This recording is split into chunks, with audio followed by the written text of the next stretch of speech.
thank you, Lord. We love you, Jesus. We praise you. Jesus, name we praise. Amen.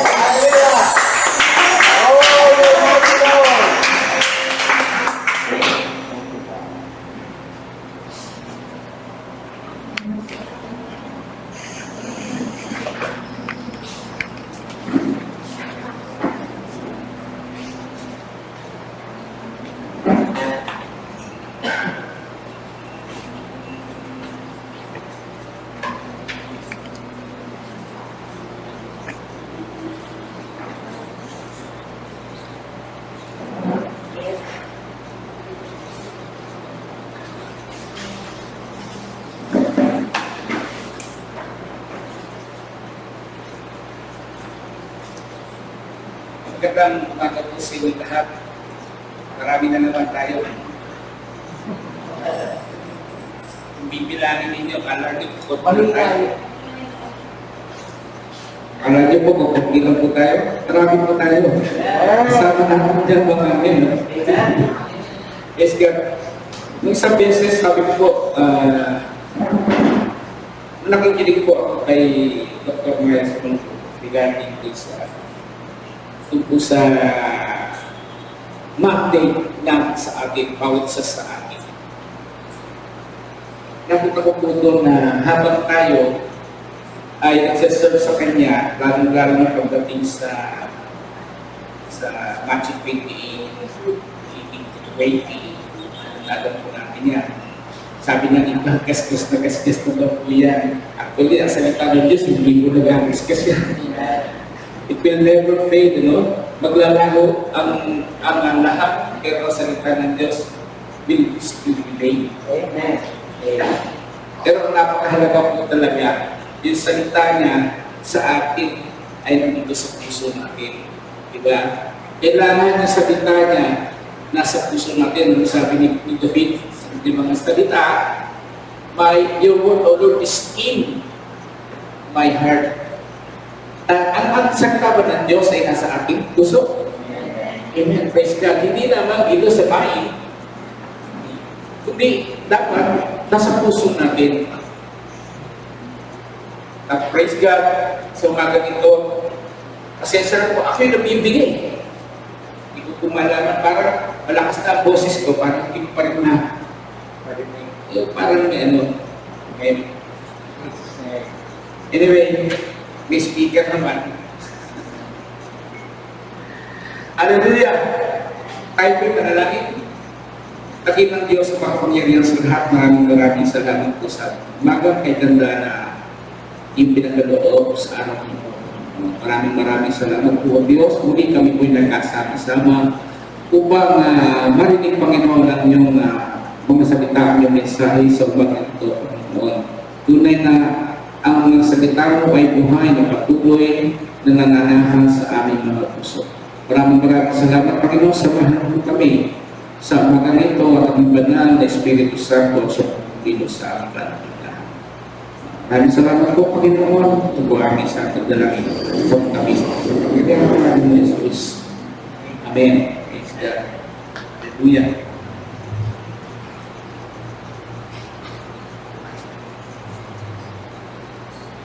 Ang ating pong sasabihin, ang ating pag-aaral ngayon, o pag-usapan ngayon ay, ito po ay ginawa ko naman conversion, change, then commitment. Praise God. Kasi po, bakit ito ang naging title ko? Actually, ang title nito is Discipleship means total commitment. So parang sinukat ko na lang po at sabi nga po hindi naman maging malaman natin kung ano yung pinaka-teksto ng pag-usapan natin ngayon. Napakahalaga po, lalo na sa buhay natin. Kung binago tayo ng Panginoon, hindi lamang tayo binago, dapat po kumilos tayo. Kaya ngayon na sinasabi sa Matthew 28, verse 18 to 20, Napakasimple lang na sinabi ng ating Panginoon. Umayo tayo. Yun lang po. Kaya, ang ating pag-usapan ngayon is, we are converts. And then, we are changes. Then from changes, we should commit our lives to the body of Christ. Kasi hindi po pwedeng personal yes, I know that kailangan maging personal po natin. Kailangan ang ating pong paghayo is ipipersonal natin doon sa ating hahayuan. So, briefing po ang Panginoon. Tayo lumak sa ating text.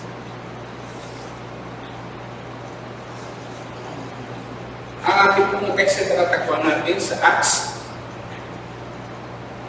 chapter 1, chapter 9, verse 1 to 19. Okay? Ito po ay yung conversion ni Saul. Okay? Siguro pamilyar na sa atin ito, lahat po alam nila kung paano na-convert si Apostol Pablo. Pero yung kanyang pagkaroon ng conversion o yung kanyang transformation, yun ang namimiss natin. Yun po yung ating nakakaligtaan. Although na-adopt natin, pero deep inside, sa ating, kaya ba natin? Kung sakali man mangyari sa atin yung pagkakakonvert, kaya pa matatanggap ba natin? Sabi, gusto ko, iba ng generation na yun. But praise God, mas matindi nga ang nangyayari ngayon kaysa sa panahon noon. At marami pang darating dahil yan ang propesya ng ating mga kapatid time before. Mangyayari at darating araw na yan. Nahihigpitan ang paglaganap ng salita. Kaya kung ang ating mo, basahin, siguro, maganda basahin lang natin siya. Lahat sabay-sabay ng kahit Saul, iniquity, theft, and murder against the disciple of the Lord went to the high priest and asked him for letters to the synagogues at Damascus, so that if he found any belonging to the way, men or women, he might bring them bound to Jerusalem.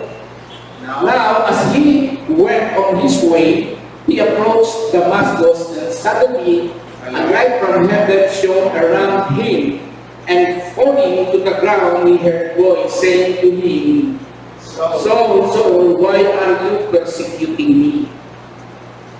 And he said, Who are you, Lord? And he said, Who are you, Lord? And he said, I am Jesus, whom you are persecuting. But rise and enter the city, and you will be told what you are to do.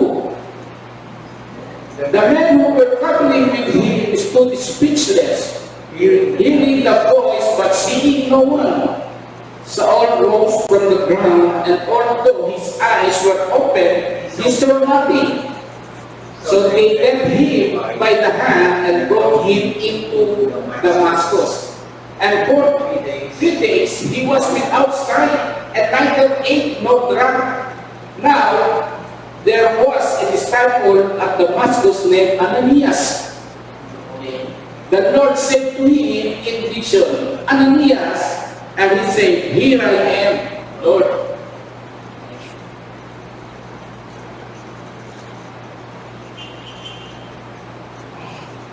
And the Lord said to him, Rise and go to the street called Straight, and the house of Judas look for a man of Tarsus named Saul, for behold, he is praying, and he has seen in a vision a man named Ananias, and Ananias got in and laid his hand on him so that he might regain his sight. Tignan niyo po yung nakapula, mamaya mararaman po natin yan. But Ananias answered, Lord, I have heard from many about this man, how much evil he has done to your saints as Jerusalem. And there he has authority from the chief priest to fight all who call on your name.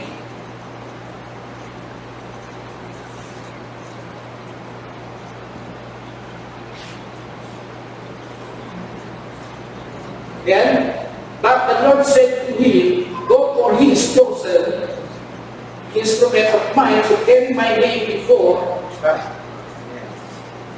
the Gentiles and kings and the children of Israel. For I will show him how much he must suffer for the sake of my name. Iba talaga pag hindi sanay po. So as Elias departed and entered the house and laying his hand on him, he said, Brother Saul, the Lord Jesus who appeared to you on the road by which you came has sent me so that you may regain your sight and be filled with the Holy Spirit. And immediately something like scale fell from his eyes and he regained his sight. Then he rose and was baptized, and taking food, he was strengthened. Ang Diyos na pagpala sa kanyang salita. Amen. Amen. Hallelujah. Amen. Amen. Now, ito po ang ating pag-uusapan ngayon. Yung conversion, dito po tayo magbubulay-bulay doon po sa binasa natin. Dapat po natin tandaan, hindi lamang nakilala natin, by the way, si Saul po is yung unang pangalan niya at ngayon po, nung na-convert po siya, ay tinawag na po siyang Pablo, si Paul. So kilala natin si Pablo, ano po? Kilala yan. At si Pablo, that time, alam naman natin na pagkakilala natin na siya ay hindi ibig sabihin kung sa panahon natin maraming galit sa kanya. At iniiwasan siya, minsan natatakot sa kanya at alam niyo na, parang gano'n ang tingin sa kanila noong panahon na yun. And amen, praise God. Kasi dapat natin manuwain at intindihin yung ating binasa. Sa buhay natin, naranasan na ba natin yun? Na tayo ay iwasan. Pagkatihan, yes, that time hindi pa natin kilala. Of course, naranasan na. Sabi ko nga yung pangyayari sa buhay ni Pablo at sa panahon ngayon, marami po ang pagkakaiba. Pero yung pagiging transformation ni Pablo ay kakaiba. Kasi tinignan natin kung paano kasi nakikita ko po ngayon kung paano si Pablo ay maging persecutor ng mga hindi o ng mga tao natin noon. Number 1 siya. Ngayon, mahirap maging number 1. Dahil bukas, baka nasa dyaryo ka na. Kumbaga, yung mga siga-siga, gusto mong maging siga, ang bilis ng buhay. Pero, nung si Pablo ay nakakilala ginamit ng Panginoon, ginamit siya for almost how many years? Almost 30 years. Siya ginamit ng ating Panginoon. That's 30 years. Pero, ang iba sa atin, sa panahon natin ngayon, bihira na tumatagal, lalo na. Sa panahon ngayon, na yung tao na ginagamit ng ating Panginoon, ay siya pang napapabilis ang buhay. Dahil hindi, minsan ang mentality ng mga tao ngayon, wala. Kumbaga sa madali ka na kunin ni Lord. Yan ang mga banta. Kukunin ka na nito. And praise God.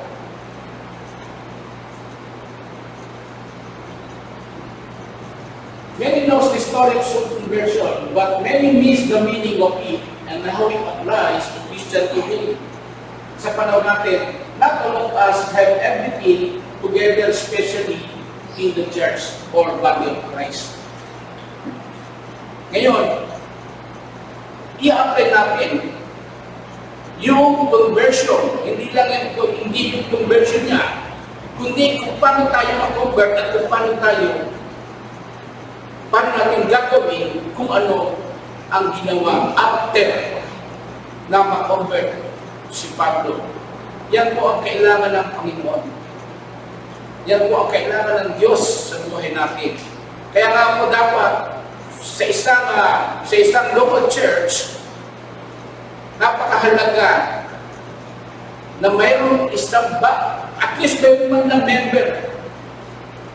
Ngayon, hindi ko na po nakita dahil pandemic, of course, nakikita natin, pandemic.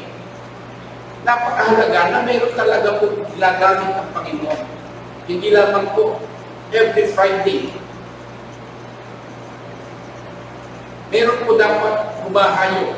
Except sa panahon ngayon, hindi po natin magagawa. Pero meron ng mga medium. May mga medium na po tayo na dapat gamitin.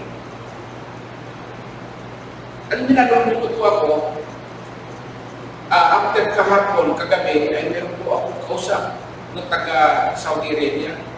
Ang hirap pala ng gano'n, pag hindi mo na pagmamahili mo at babalitaan ka. Pastor, nakakalungkot ko. Hindi lang po sinasabi na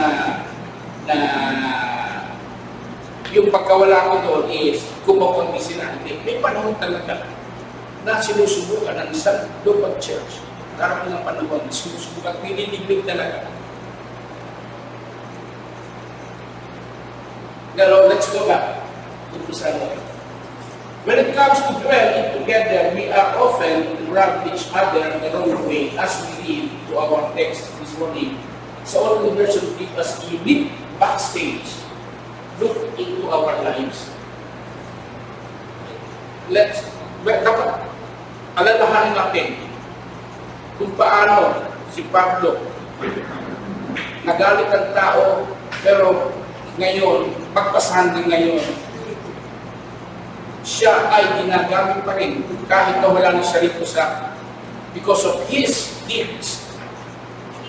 Yung kanya mga ginawa kung siya'y nabubuhay pa dito sa lupa. Kaya nga tinawag siyang Paul the Apostle. Isa sa ministry na doon sa ating pinatawag na fivefold ministry si Pablo as an apostle.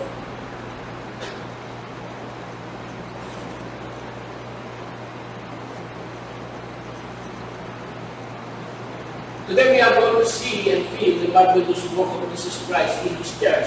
Jesus always be the cornerstone of any churches. Napakahalaga po na sa buhay natin ay ginagamit tayo ng ating Panginoon. Hindi lang yung taga-upo lang tayo dito by every Sunday, hindi lang yung nakikinig tayo through Zoom or ganito sa link. But we need to go. Ang hirap kasi ng po. Isipin ninyo pag sinabi ko, it is a command. That is, kaya natin the Great Commission. Kailangan ng pagsulong. Being disciple of Christ is total commitment. We need to follow our Lord as foretold and know and have courage to die for Christ's sake.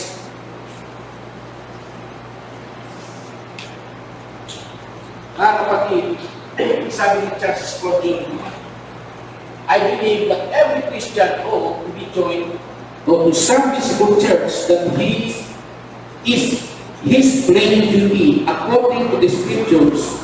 God's people are not dogs, else they might go about one by one, but they are sheep, and therefore they should be in flocks.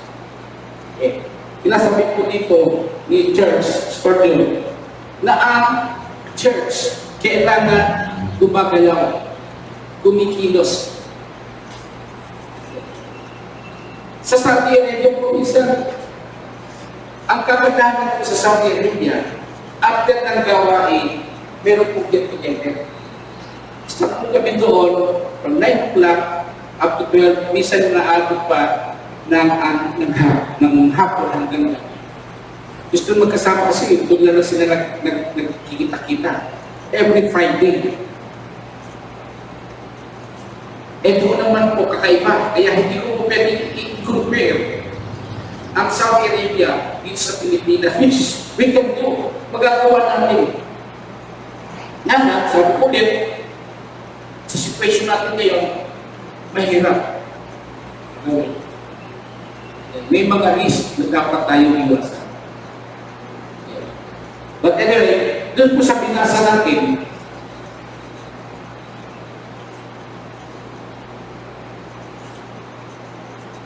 sinabi po ako dun sa sa Hebrew 10:20-25, alam na lang po namin yan. Kaya akala ko sinasabi ko sa inyo, ang buhay ni Pablo, tayo po. Diba? Kung ano yung ginawa ni Pablo, pwede rin natin gawin. Diba? God, let us imitate God. Pwede natin siyang gawin. Pwede tayo gawin ang ginawa ni Kristo noong time ng panahon niya. Ginawa rin ni Pablo after ng conversion. At tayo sa panahon natin ngayon, magagawa natin yan.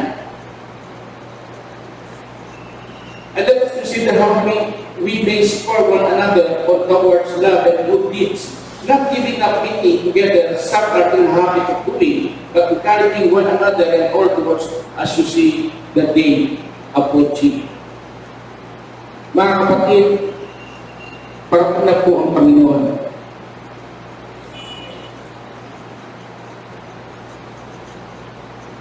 So, dun po sa conversion ni Pablo, doon po sa una, doon po sa point 1,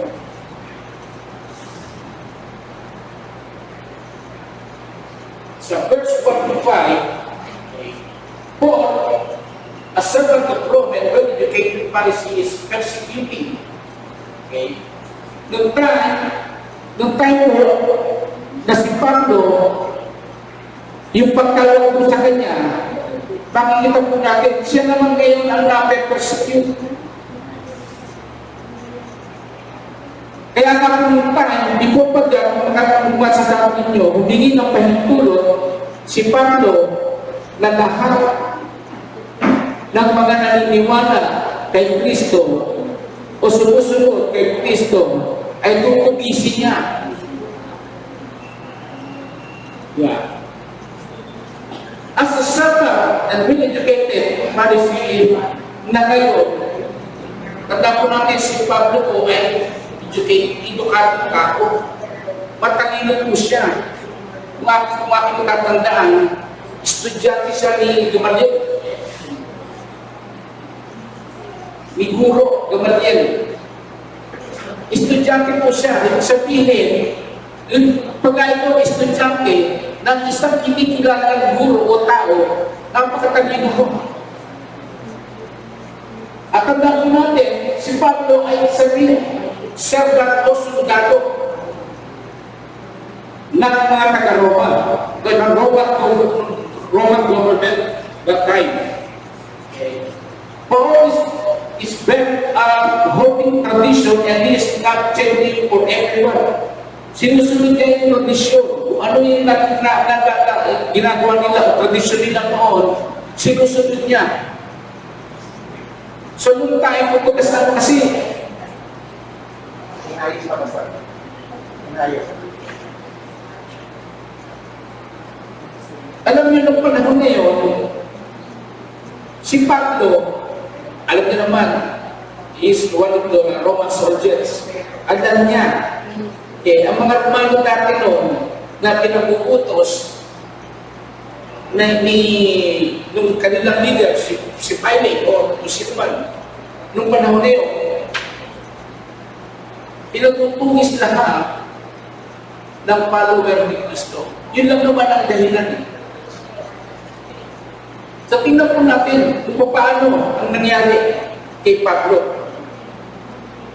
So doon po sa binasa natin from verse 1 to 5, makikita po natin doon kung paano pumunta, sinunod ni Pablo yung pinabuti sa kanilang nakatataas sa kanila. Naputugisin dahil sabi siya, itignan niyo sa Acts 1, verse 11. Humingi siya ng pahintulong, pinayagan siya. Nagawin, natugisin lahat ng mga followers of Christ. By the way, during that time,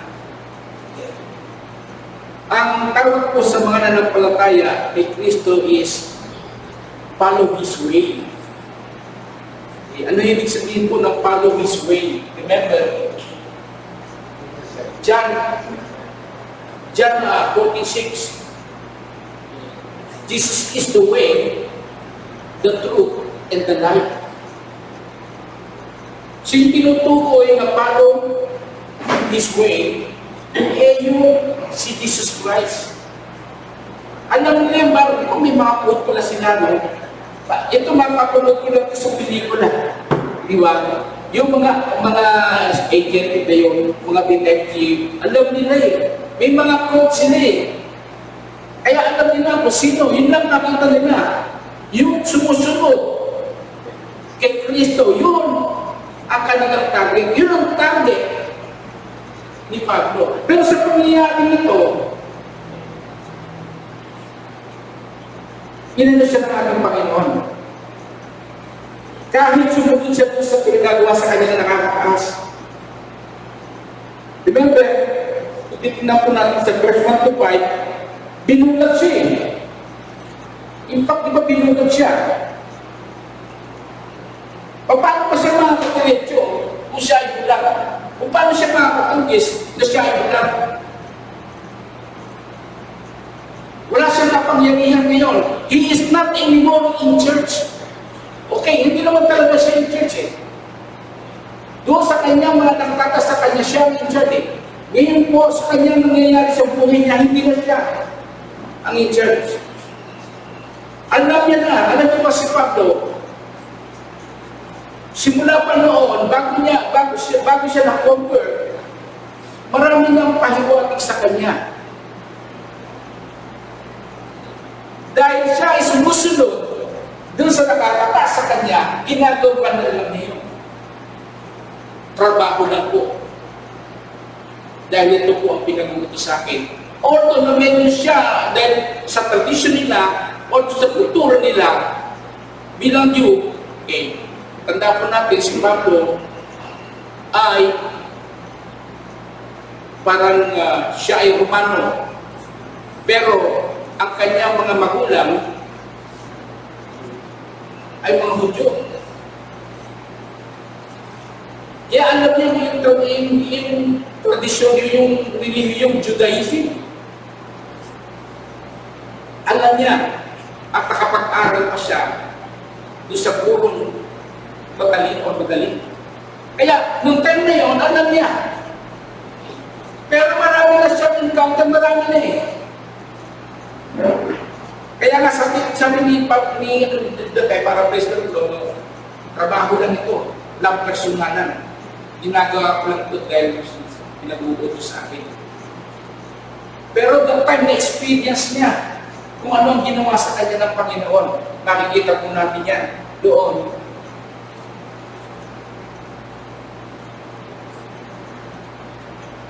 Sa verse 1 to 5, yan, sabi po doon, and he said, and sabi ko, now he's come this way, he approached Damascus, and suddenly a light from heaven shone around him, and falling to the ground, he heard the voice saying to him. Alala ba yung kata, madam ni Pastor Yo? Yung Pablo, matapang na tao. Yung sa papuri, ganyan. Eh, nahulog daw siya sa kabayo dahil nakasilang sa sinag. Nahulog siya sa kabayo. And according to the ground, he heard a voice saying to him, Saul, Saul, why are you persecuting me? And he said, who are you, Lord? Ito kayo tataka mo. Lord, balik natin. Bakit tinawag ng Lord? Actually, nung panahon na yun, yung government natin, tinatawag yung ng mga Lord eh. Pero ibig sabihin, kilala ka Lord, yung Panginoon ka. Diba? Kasi sinabing Lord, makakataas ka. And he said, and the Lord said, I am Jesus whom you are persecuting. Ako si Jesus. Imagine that time ako ninyo yung conversion niya, si Jesus Christ, makit na. Before him, after his resurrection, pumunta na siya doon sa Ama sa langit. Ito niya sa Acts chapter 1.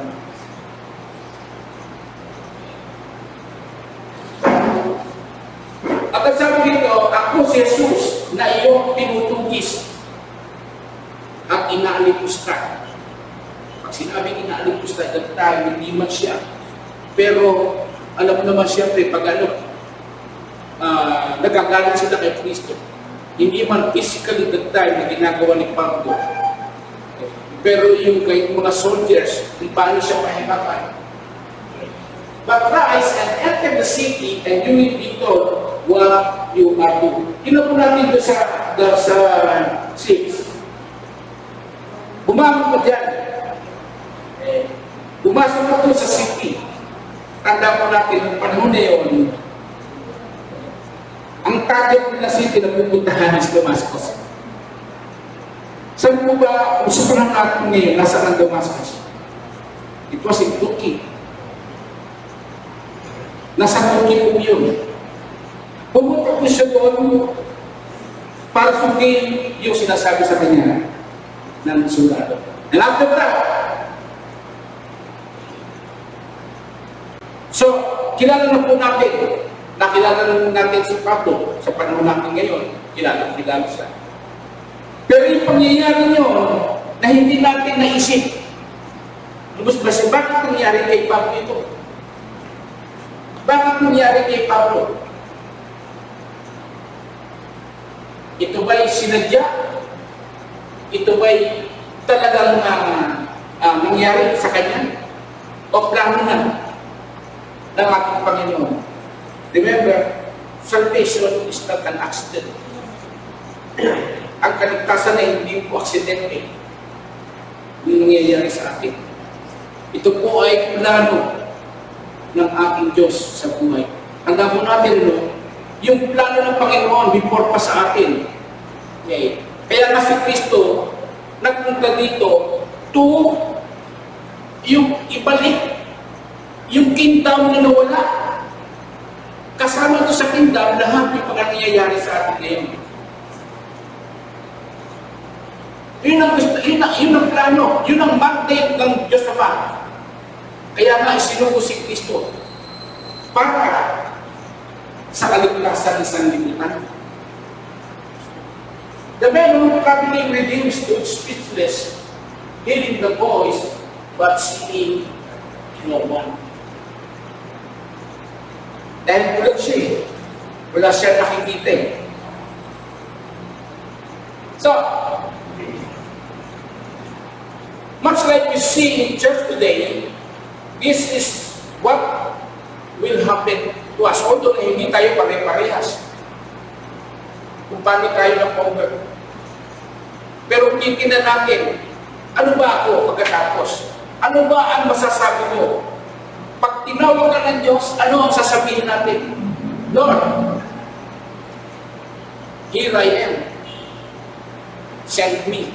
Hindi pipwedeng yung iba eh. Yun po ang sabi doon sa ating binasa. Ngayon, sa panahon natin, gano'n eh. Lord, ligtas na ako. Ano naman ang gagawin ko? Kaya nga, pag tinawag ka ng Diyos, ano ba ang dapat natin sabihin? Lord, here I am. Sa Exodus. Here I am. Send me. Pag sinabing, Lord, here I am, send me, tandaan mo natin that is commitment is saying no. Kaya no, I mean, hindi ka pwede magsalita ng no. Let your yes be yes. Pag sinabi niyo, Lord, here I am, send me, gawin mo. Kaya minsan, pag sinabing send me, yun lang, sa bibig lang, pero sa puso natin, wala. Kaya nga po, noong time na yun, dahil po sa nangyari kay Pablo, yung mga tao ay nakasipagtago. Although na may nangyari na sa kanya, papunta pala ng Damascus. May nangyari na sa kanya. Kasi nga nakaplano na sa Panginoon eh. May plano ng Panginoon sa buhay ni Pablo. Diba? Gagamitin kita. Yun ang sabi. Pakikita po natin yan sa ating pag-aaralan. Yun. Pasok na po tayo. And by the way, bakit sinabi nga pala ni Kristo na magkita na kanina? Lord, yun the word of Lord. Who are you, Lord? Ganun pala, ang Lord nagsasalita na sa atin. At yung boses na narinig niya ay kakaiba. May nagsalita sa kanya, di ba? May narinig siyang tinig na kakaiba. So, meron na siyang idea. Kakaiba nga itong tao. Kakaiba nga ito si Kristo. Yun ang nararamdaman niya. Kaya nung time ng kanyang pagkano, parang sumuko na siya. Was totally surrender. Dahil nung time na kinausap siya, okay. But rise and enter the city and you will be told what you are to do. Pagpunta mo doon, merong pag-agawa sa iyo. Sasabihin ko yan, one by one, isa-isa. Na sinasabi din natin, na sinasabi ng Panginoon sa buhay natin. Matagal na tayo nakakilala sa ating Panginoon, hindi pa ba natin marinig yung kanya sinasabi?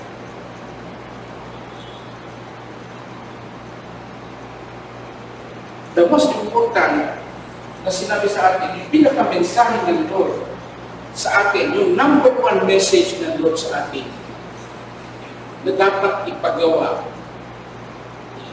But that before that, ano sinabi ng ating Panginoong Jesus sa Matthew chapter 4 verse 17? Repent, for my kingdom is at hand. Ibig sabihin, yung kaharian ng Diyos ay parating na. Kung saan sinasabi, dinidikta sa atin,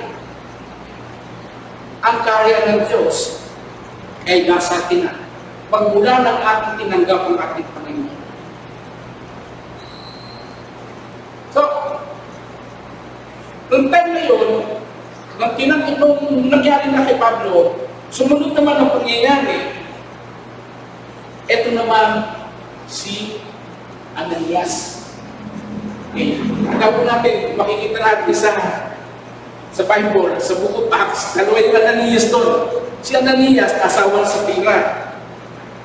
Yung may pinagawa sa kanya, nag-meet ng mga mahalagang bagay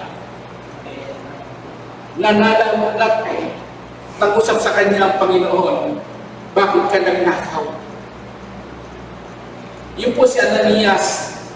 Ito po si Ananias na sinasabi ngayon dito, siya po ay lingkod ng ating Panginoon. Si Ananias po ay taga Damascus. Siya po ay taga Damascus. At sinabi doon, the men who were traveling with him stood speechless, hearing the voice of funeral. Saul rose from the ground and ordered that he saw nothing, so they led him by him. Doon po sa verse 9, doon sa verse 10. Now, there was a disciple at Damascus named Ananias.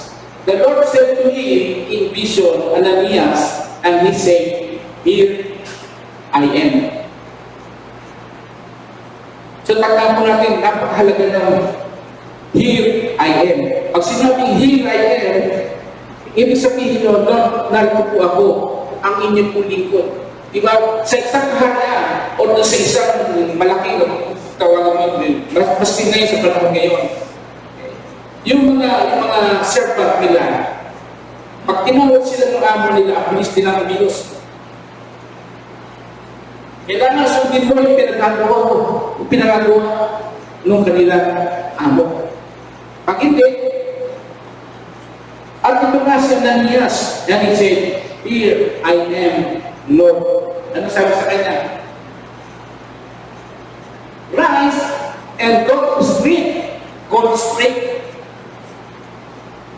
Alam niyo po ba, itong street na ito, kung tawagin sa Turkey, ito yung tuwid na daan.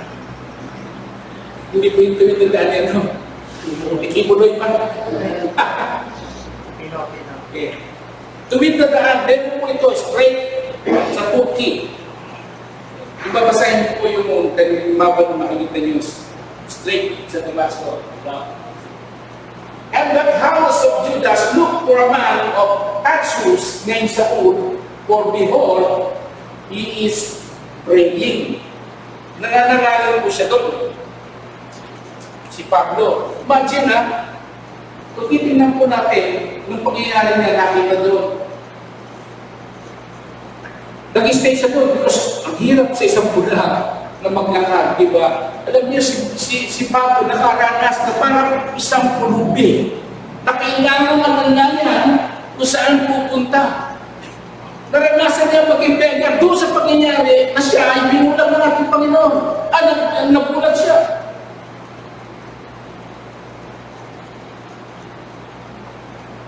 Napakahirap sa isang katulad na, halimbawa ako pilay. Ako nga minsan, nagpapaalala sa anak ko, hindi ako kanya. Ang hirap. Naranasan ni Pablo yan. Anong ginawa ni Pablo? Susunod siya sa gagawin, mangyayari. Kasi kinausap siya ng Panginoon. Maghintay ka na may pupunta sa iyong tao. Alam niyo, yung pangyayari nyo, ang bilis, ano? Talagang ang Lord is omnipresence. Tama ba? Omnipresence, no? God is everywhere. So, pangyayari nyo, siguro, tipinan 3 days siya kayo. After 3 days, okay. So, kung tipinan natin, ang Panginoon, nangungusap kay Pablo, nangungusap din kay Ananias. So, tingnan po natin. So, Ananias departed and entered the house, and Ananias, ito na po, yung nangyari. Pagkat kay Ananias, and said, Lord, I have heard from many about, ito mo na yung complaint. Lord, here I am. Pero may complaint pala si Ananias. Dahil kilala niya ang tao ito si Pablo. Lord, I have heard from many about this man, how much evil he has done to you, saying, at Jerusalem. Kilala po namin itong tao na ito.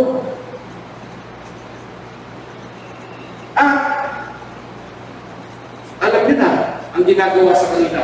And he has appointed for chief priests to guard all who call on your name. But the Lord said to him, go, for he is chosen instrument of mine to carry my name before the Gentiles and king and the children of Israel. Nung pagkasabi niya, For I will show him how much he must suffer for the sake of my name. Yan po yung sinabi natin kanina, doon sa introduction kanina.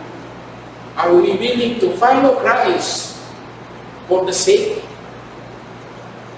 of Him? Magagawa pa natin, alam nyo, sa experience po natin, lalo-lalo sa panahayo, follow-up, yung mga follow-up namin, mahirap talaga. Lalo-lalo na sa Saudi Arabia, napakahirap mag-follow-up, mag-share ng Word of God. Meron kang bago mag-share ng Word of God, kailangan kaya mo muna siya doon. E paano na pagka mag-share ka ng Word of God sa lokal? Diba? Harap. Ano? Pag sinabing harap, bawal yan. Baka tagpunin kita, baka isumbong kita. Pagka sinabing mo, hindi. Huwag mong ipangalat yan. Prohibit yun, pinagpapawag ng tito sa bansang Saudi Arabia. Kaya ang ginagawa namin doon, yung aming nakakayin, maging ibang lahi hindi naman sa Saudi, hindi sa Saudi. Meron kong maraming kasing expat doon iba-ibang pero meron mga Kristiyano, lalo na sa Jordan, maraming Kristiyano, sa Palestine, may mga Kristiyano dyan na pwede mong hatakin. Meron kami sa Egypt, meron din yan, may mga Kristiyano dyan. Pero napakahirap kung paano pwede siya sa kanya ito. Baka yung relihiyon, baka siya ay Muslim, o baka siya ay ganito. Ay, diba mag-iisip tayo? Bakit man, ang sinabi ng Panginoon, for He is a chosen instrument of mine to carry my name before the Gentiles and King. Nung pagkasabi niya kay Ananias, ano nangyari? Sumunod siya. So Ananias departed and entered the house, and laying his hand on him, he said, Brother Saul, Brother Saul,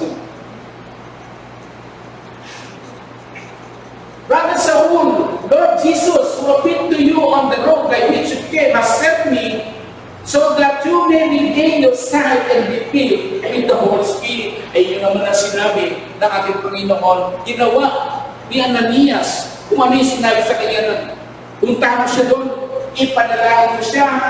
Okay, sabi ko nito. Today, go to Damascus at punta mo sa tao at mag-share ka doon. Hindi nga lang sinabi doon. Hindi pupuntahan ni Ananias kung walang bagay o walang sinabi ang ating Panginoon sa kanya. So, sumunod siya. Although na mayroon tayo sinasabi na sa iyo, siguro humirit pa. Alam niyo, lahat ng hirit natin sa ating Panginoon, hindi naman masama. Hindi naman kasalanan lahat ng hirit natin minsan. Kaya nga, ito yung naging paulit-ulit masasanay pagiging kami sa buhay natin. So pag tayo dito ng Panginoon, kung ano yung sinasabi ng Panginoon sa iyo, gawin mo. At pag sinabi ng pastor sa atin, gawin natin. At kahit na ako din, ano mo ngayon, hirap magsalita kasi para akong nabibinig. Di ba tayo pagka sa music ministry, pag tayo nag-vocalization, ginagay na natin yung tenga natin. Sa akin, hindi ko po tinatakpan yung tenga ko, parang ganun ang nangyayari. So, kaya talaga i-check ko na. So, di mo natin nakita, when God calls, are you listening? Ito yung point natin. Yung point pa po natin, when God calls, okay, what will He say? When God calls, itong point to, when God calls, are we listening? Napakahalaga po sa buhay natin, lalo-lalo ng mga disciples, matalas ng ating pandinig. Kailangan nakikinig tayo. Kailangan lahat ng aral dito, lahat ng nag-preach dito, makikinig tayo. At saka natin i-apply sa atin. After marinig natin sa buhay natin, sa puso natin. Ano ba yung sinabi? No, itinuro ni Pastor dito, ni Pastor Sani, ni Pastor Go, Pastor Gunon, Pastor Kevin. And we are known the sabi nga, ang ating natin ngayon is disciples.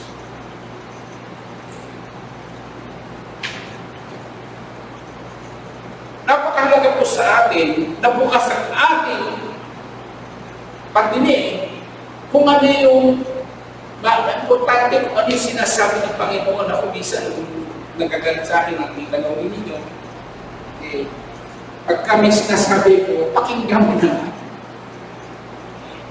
Pero minsan, hindi ko na sa akin ng tao, minsan pag hindi ka interesado. Diba? O ayaw mo mapagalitan ka, parang nagbibingi-bingihan ka eh.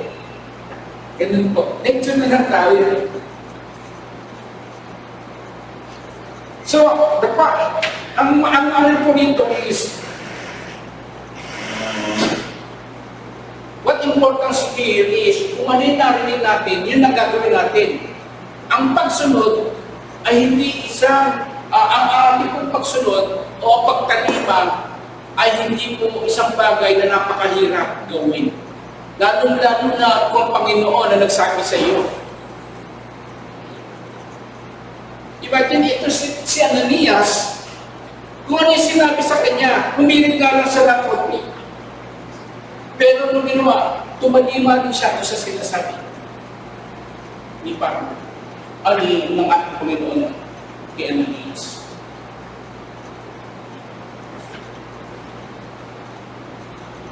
Nagtiwala si Ananias kung sino yung nagsabi sa kanya. Kung mababasa natin sa Psalms 118, verse 8, it is better to trust in the Lord than to put confidence in man. Kasi siguro naisip, kaya humilig siya ito, naisip niya, kaya gagawin baka pag pinuntahan ko itong tao ito, siguro hindi alam niya na eh. Hindi alam ni Ananias yung nangyari kay Pablo eh. Basta nasa isip niya. Pagdating doon, i-hostage ako. Diba? Hindi niya alam kung nangyari, pero sumubok pa rin siya. Pero sa buhay natin ngayon, hindi natin alam kung anong nangyari ngayon. Halimbawa ngayon, sinabi si Pastor ko, Pastor, punta tayo sa kanila. Pastor, kasi yun yung pandemic, may kuha, sinisip mo siya ng ano, paano pupunta? Diba ang hirap? Minsan sasabihin natin, siguro ano na sa doon. Kasi, di ba, hirap na baka makawa tayo. Baka muli yung pagpapinaro, tayo na muna kakuwarap nun eh. Ganun eh. But I mean, kung ano yung sinabi sa atin ng Panginoon, siguro naman din sabihin sa inyo ni Pastor Paul. Tama siya doon. Ay siyempre, alam ni Pastor Bong, na merong pupunta siya doon, iba. Hindi tayo ipapahama ng ating Panginoon kung alam niya.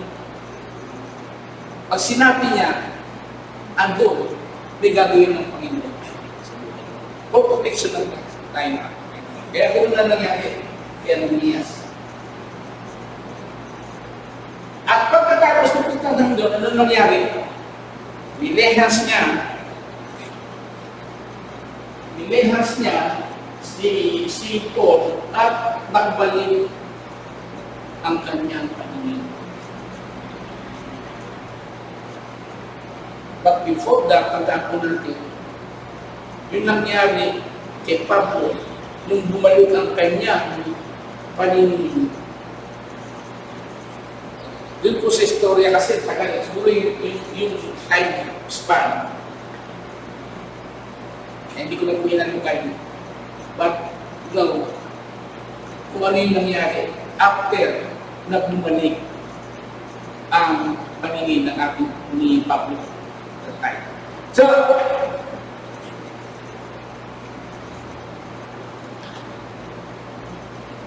when you are called by God, ito ang pinaka-important. importante sa lahat, tinawag tayo ng ating Panginoon.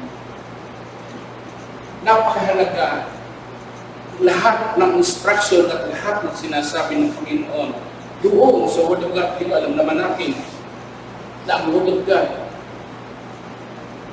ay salita ng ating Panginoon Jesus. Gospel. Okay. Salita ng Lord yan. Kung ano yung sinasabi sa Bible, dapat natin sundin. At naniniwala tayo na gagamit ng Panginoon at pinili niya si Pablo para ipagpatuloy yung mission. Gagamitin niya si Pablo para ipagaganap. Yan, sabi nito. For I will show him how much he must suffer for the sake of mine. Nangyari kay Pablo.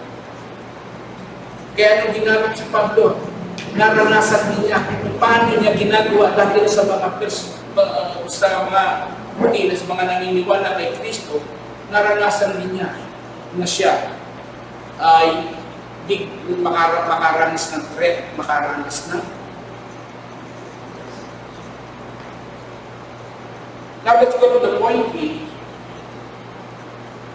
When God calls, ito po, application nito. When God calls, ang tanong is, do we get?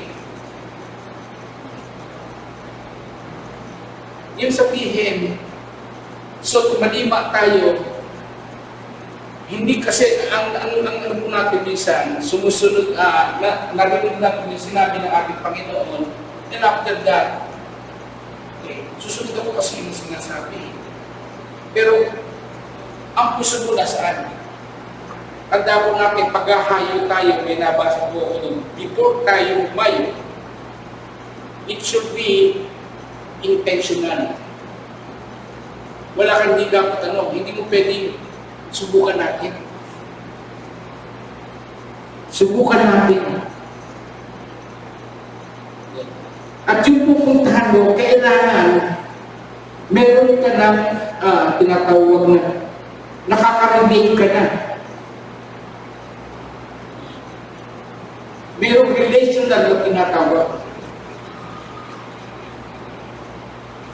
Ito po, sinabi ko, yung intentional, relational, reliable, at saka iba yung pag-isa. Hindi ko na po sinabi dito. That is personal. Okay. Apat po yun. Hindi po natin kasi pwedeng gawin yung binagagawa sa atin, yung Matthew 28 verse 19, kung wala itong mga bagay na ito. Hindi lang tayo nakakita sa Panginoon makinig ng Word of God dito, kailangan din natin lumabas tayo at mag-share. Kasi yun ang sabi ng ating Panginoon, hindi lang sinabi ni Pastor, hindi lang sinabi, kundi sinabi talaga ng ating Panginoon. So, si Ananias, even alam niya na yung mga kontrobersiya, napakahalaga sa atin na yung pangyayari doon sa nangyari kay Pablo, alam na natin, para sa susunod, alam mo na kagad ang gagawin mo, nakaplano na sa'yo. Kasi naranasan mo na eh, may pinuntahan, nangyari din ni Ananias. So, pagdating ng pagkatapos ng ginawa ni Ananias, alam niya na ang susunod niyang gagawin. And by the way, yung pangyayari kay Pablo is a miracle. Alam po natin, pagdating sa miracle, tayo mga believers, alam na natin yun. Sabihin pagkilos ng ating Panginoon. Kaya nga yung book of Acts, makikita ninyo how much, paano ginawa ng mga disciples noon nangyari because of the Holy Spirit. Ang tibano. Kaya yung mga disciples noon, ni Kristo, pagdating sa book of Acts, nakikita mo kung paano sila ginamit ng ating Panginoon. Powerfully, mightily. Pag nag-preach sila, ilan na ako-convert? Pag umahayos ka doon, marami. And it's because of the power of the Holy Spirit. Kaya minsan kasi natatakot tayo magbahagi. Ano kaya mangyayari sa atin? Marami sa mga missionary na talagang sa puso nila ay mag-mission. Pero yung kanilang pupuntahan doon, hindi na nila iniisip kung anong mangyayari sa buhay nila. Because yung kanilang pagsunod, yung kanilang pag-oo, at yung kanilang pag-uminsa sa mismo,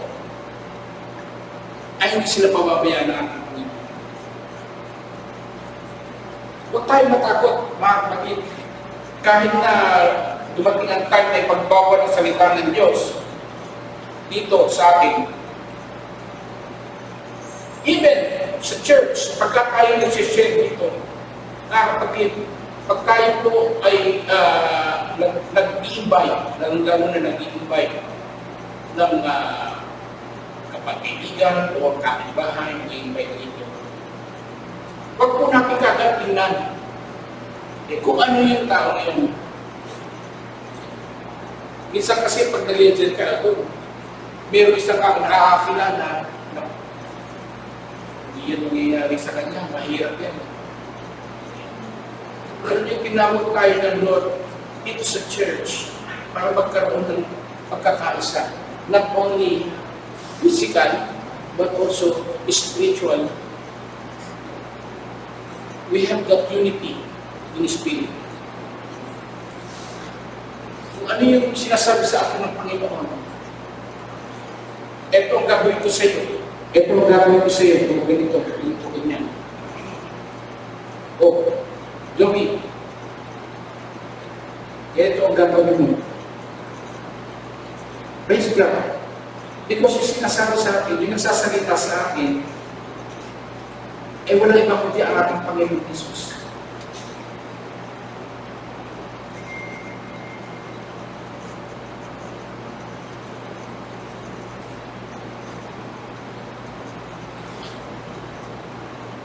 Naranasan niyo ba mga kapatid na minsan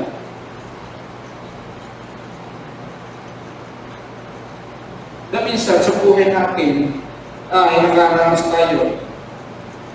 Noong naalala ko nung kami nagkaroon ng ministry sa Pinagpuan, doon sa Muntinlupa.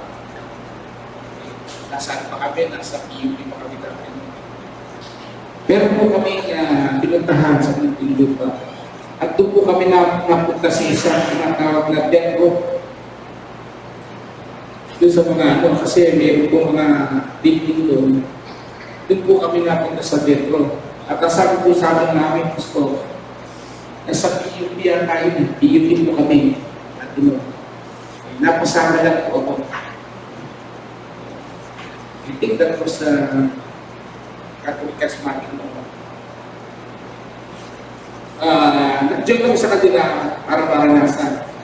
Napakahirap pala yung mga ating mga naslaglag na sa Petro. Kasi ang tingin sa kanila is iba eh. Parang pagkapunod talaga sila. Tapos piministiran mo. Anong mararamdaman mo? Na itong tao, yung nalapitan mo itong tao ito, mamamamit tao, babies o kung sino-sino. Ano yung dami mo? Magagawa mo man lumapit sa kanya.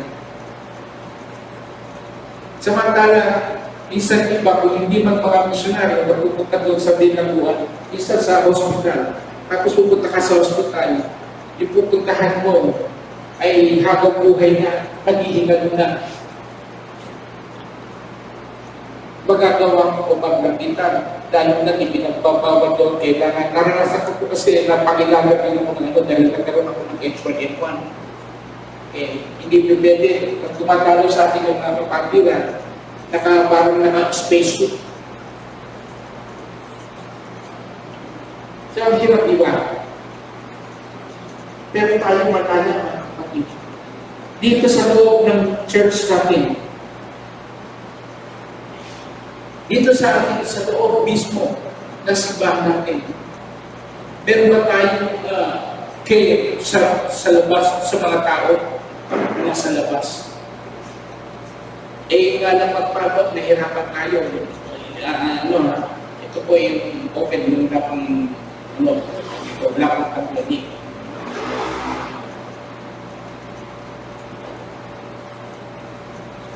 Ibigay, kung ating iniisip,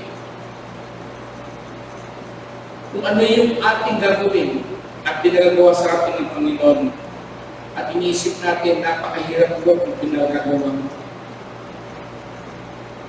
Lalo na sa panahon ngayon, i-apply natin sa panahon natin ngayon, paano kung mababahagin ng tao na 14 days quarantine, hindi ka pwedeng lumapit mo sa tao.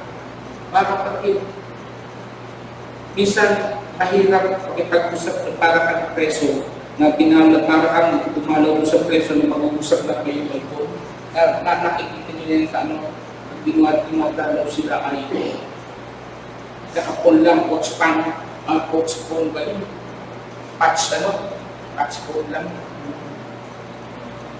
Through telephone. O kaya isa nakasarap lang sa Saudi Arabia, nakasarap yung gano'n, nag-uusap kami. Meron kami isang mag-iinan. At gusto ko magbigay ng tulong sa kanya sa Lusuba, hindi pwede, hindi sa loob ng ginagawa, hindi pwede. Kasi bawal yun. So ganun po, gusto mo man siyang tulungan, pero hindi mo magagawa. Pero sino Panginoon gawin mo kung ano nararapat. Alam niyo kung ginagawa namin, may isang butas kung kami dumalaw sa prison ministry doon sa Saudi Arabia. Pero kung isang butas doon na kailangan ipasok mo yung pera, ipasok mo yung pera, bibinutin mo ganun at ipapasok mo doon.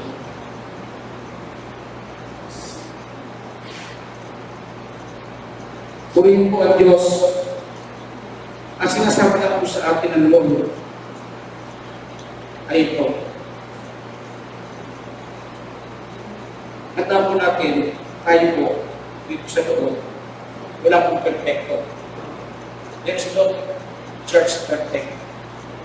Ang intention, ang alam ko ng ngayon sa akin is kung ano sa palagay mo, kung ano yung sinasabi sa'yo ng aking Panginoon.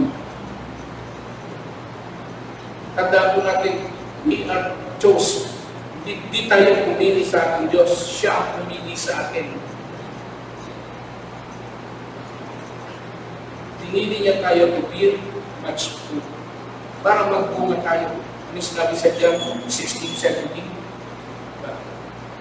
Sinabi niya yun, na I choose you to bear much fruit.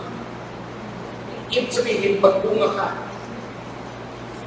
Pinili kita para magbunga. Pag ikaw ay magbubunga, ibig sabihin, mag-improve ka, gawin mo ang ipilitan mo sa iyo. Go. Matthew 20, verse 18 to 20. Ano yung sa huli? Mayo ka. Alam ko na po. Susubay na kita ang dala ng Diyos. And lastly, para po sa kalaman natin sa Mark 2, verse 17, ito sinabi nga po Panginoon, it is not the healthy who need the doctor. Okay. Alam mo naman po natin yan. Okay. But the sick, you may sakit. And I have not come to call the righteous, but sinners. Yun po pinagagawa sa ating Panginoon. Katulad po ng nangyari kay Papa. Ang pinagagawa sa atin ng Panginoon ay hindi doon sa mga panpuso. Kundi doon sa mga may sakit na nangangailangan ng kagalingan. Kagalingan saan? Kagalingan sa puso. Sa buhay. Buti ka ngayon, hindi na wala na yung kung sino yung magkakasama, sila pa rin yung magkakasama. Mas maganda kung ano yung sa kadilatan ng lungkot, doon ka, huwag ka lang nakakaon. Maski sa atin dito sa simbahan, sa church, Kung ano yung sinasabi sa inyo, Panginoon, pinagagawa sa atin ng simbahan, gawin natin.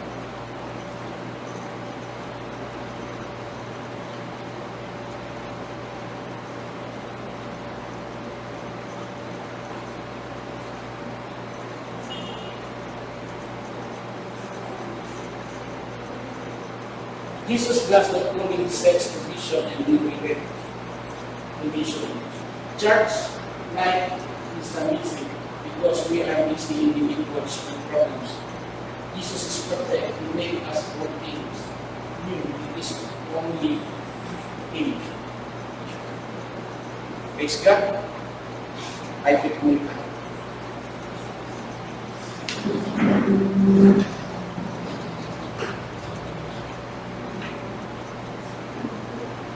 Dakilang Diyos, kami po'y muling tutulog sa inyo. Panginoon, katulad po ng aming narinig. Lord, kami pinili para po magpunga, Panginoon, at palaganap ang mga salita mo katulad ng sasabi doon sa Matthew chapter 20. Tumayo kami, ipalaganap o ispuhan ang lahat ng iyong mga hanggang sa dulo, Panginoon mga hanggang sa wakas, Panginoon, kami iyong sasama. Maraming salamat po, Panginoon, sapagkat, Lord, dahil sa iyong pagtawag sa amin, dahil po sa pagkakilala natin sa iyo, Panginoon, at kung paano, Panginoon, sumunod ang bawang sa amin. Lord, narito po kami. Gagawa na, Panginoon, ang lahat ng mga ginagawa mo sa amin. Maraming salamat po sa pagkakot. Naniniwala po kami na darating, Panginoon, at kayo darating, Panginoon, katulad na nasasabi sa Mark o Diyos, na ang paglaganap ng salita mo sa lahat ng sulok, naroon, Panginoon, ang iyong pagbabalik. Magawa lang namin, Panginoon, ng great mission na pinagagawa mo. Maraming salamat po, Panginoon, lalo-lalo na, Panginoon, sa pag-share ng iyong mga salita, maging kami na sa simbahan, maging kami na sa labas. Gagawin namin ito sapagkat ang aming pinagpinikuran na hindi basta-basta para kami naman. Tapos Lord, ikaw ang Panginoon na na dapat namin sundin. Salamat po, Lord. Ito ang isang dinan sa pangalan ng Jesus. Amen.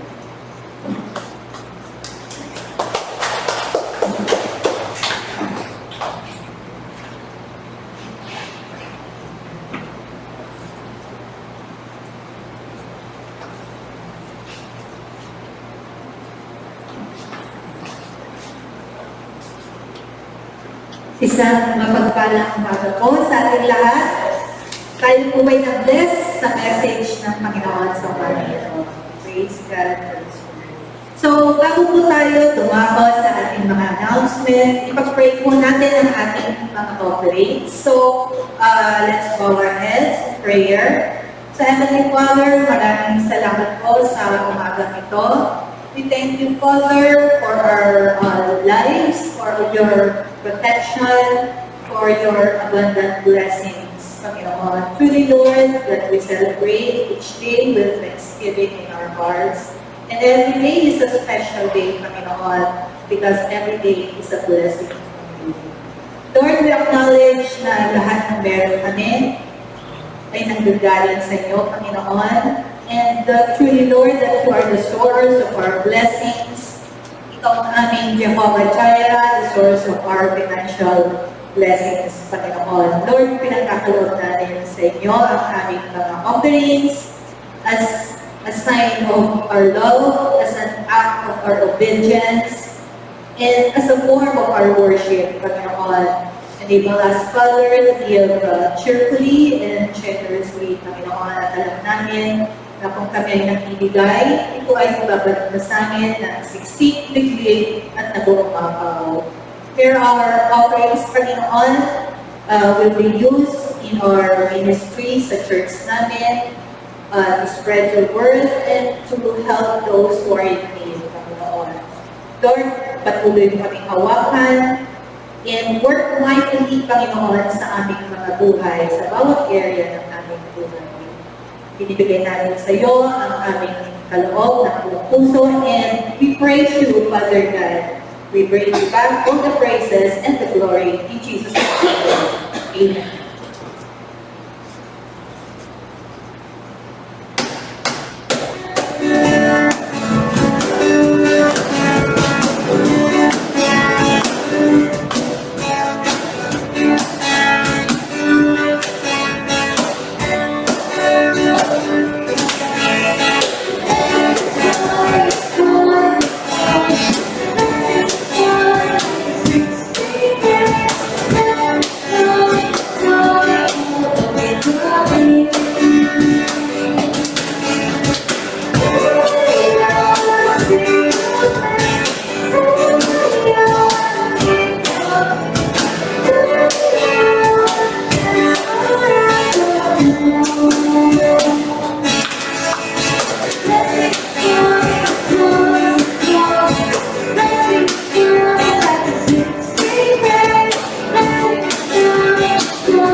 Onwards, may Bible study po tayo dito. So, physical po dito sa ating JICC Worship Hall. At ito po ay pinangungunahan ni Pastor On. So, 6 p.m. onwards po. Every Saturday naman po, 7:30 p.m. onwards, ito po ang aming prayer meeting. At ito po ay via Zoom. So, everybody is invited po. Ang link po natin ay nakapost po sa ating JICC family group. So, sa next Sunday po, September 26, Joy Christ Church is celebrating its 28th anniversary po. So, ito po ay gaganapin online. So, via Zoom po. So, wala po tayong physical gathering po sa next Sunday. So, 10 a.m. po, ito pa rin yung ating worship service. And 1 p.m. po, meron po tayong fellowship. By the Zoom pa rin po yan. So, October 3 onwards, back to physical gathering na rin po tayo dito sa JICC Worship Hall. So, mark your calendar po. So, September 26, next Sunday, wala po tayong physical gathering kasi virtual po tayo. So, okay. So, meron pa po ba tayong ibang announcements? Okay, so sino po? Tatawagan ko po si Pastor Bon para sa benediction. Okay, malapit na natin anniversary. That excited tayo kasi talagang pinaghahandaan yan. Alam niyo po ba na nung ako ay bago-bago pa lang na maging born again, may mga tanong na sinabi na kung hindi daw pa kay Judas, dahil kay Judas, ay hindi mo mamamatay si Kristo. Tapos yung kaya sa istorya kanina, kung wala pa si Ananias, hindi ba masisave si Pablo, si Saul hanggang maging Pablo. Tapos parang tinatanong ko din sarili ko dati na kung hindi ba tayo dyan sa mga teacher ko sa accounting dun sa PUP na nag-share ng gospel, yung madugtog na pag-share, hindi pa ako born again. Ang lahat ng mga bagay na to ay may kasagutan, di ba? May mga pinili ang Diyos na gagamitin para mumayo at mag-share ng gospel. Sa buhay natin, kilala niyo ba kung sino yung mga taong ginamit ng Diyos? We must be grateful. Di ba yung utang na loob? Kundi parang magpasalamat tayo kasi itong mga taong to ay tumalima at naging madali yung pagiging born again natin. Di ba? Siguro kung nag-isip-isip pa tayo, kunyari si Ananias, nagtagal-tagal para. Di ba ito magaling magiging born again ni Pablo? Di ba? Parang tayo, may mga taong gustong gamitin gustong masave, na tayo yung meron tayong participation. Sabi nga kanina, do you care? Are you listening? And if you're listening, do you care? Kailan pa tayo natalima? Kailan pa tayo tutugon? Diba? When na. Kasi baka bukas hindi na rin tayo mag-busy. Tayo nga tayo.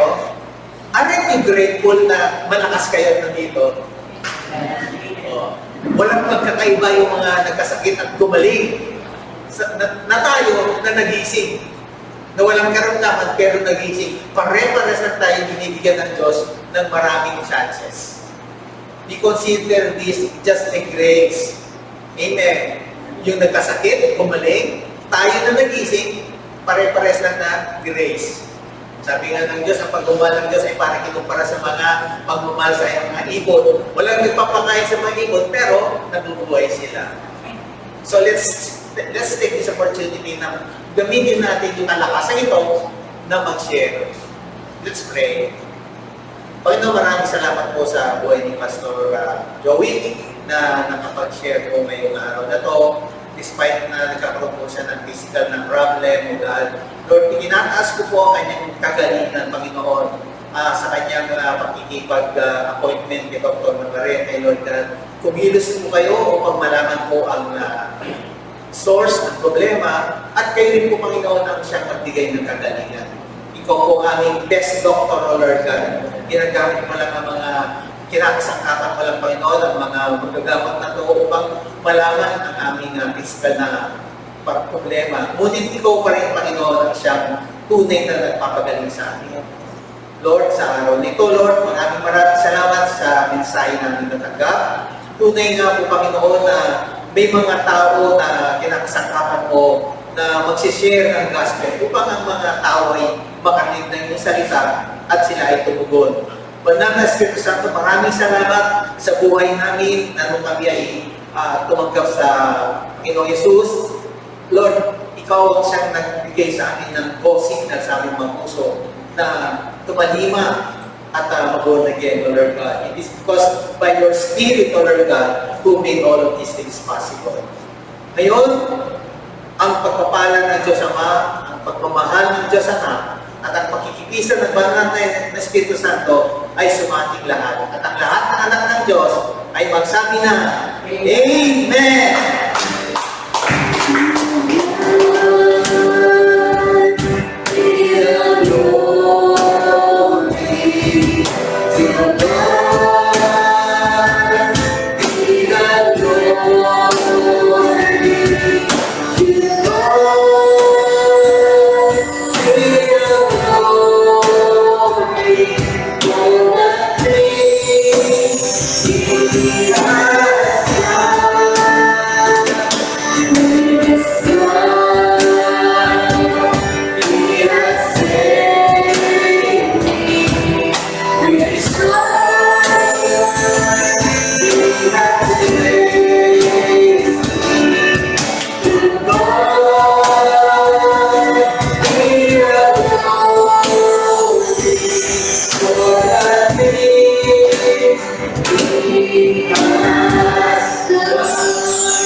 Good morning. God bless.